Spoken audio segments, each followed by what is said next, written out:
Žinutė tau.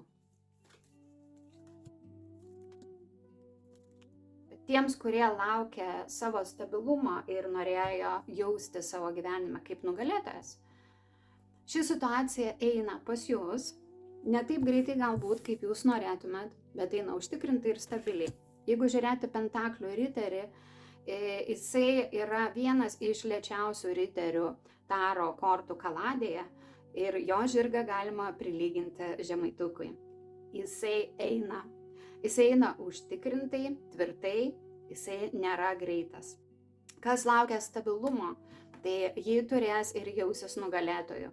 Kas laukiate finansų, tai finansai ateis ir jūs jausitės kaip Pentaklių karalienė. Pilnatvėje reiškia Pentaklių karalienė yra ta moteris ar tos energijos, kur pas ją viskas yra savo namuose tvarkoj.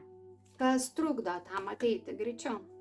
Galbūt reikia dar kai kurias gyvenime situacijas atstovėti ar atstovėti savo poziciją.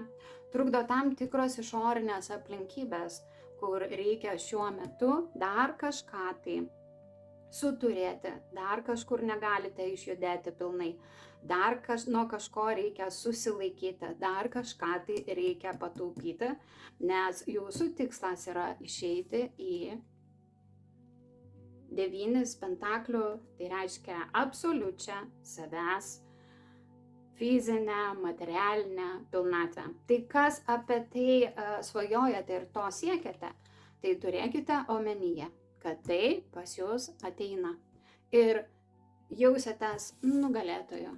Štai šitaip. Matote? Ko aš jums ir linkiu? Va, pasaulis.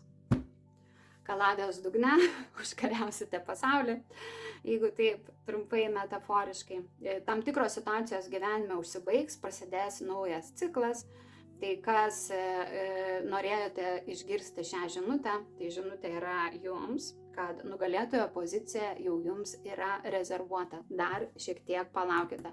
Jinai eina pas jūs, bet yra dar tam tikrų išorinių trikdžių, kurie neleidžia prasiveržti, galbūt, kad ateitų pas jūs tą energiją greičiau ar aplinkybės. Kiekvieną žiūrėkite pagal savo situaciją.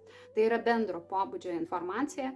Jeigu ką nors domina individualiai analizę, kreipkitės asmeniškai.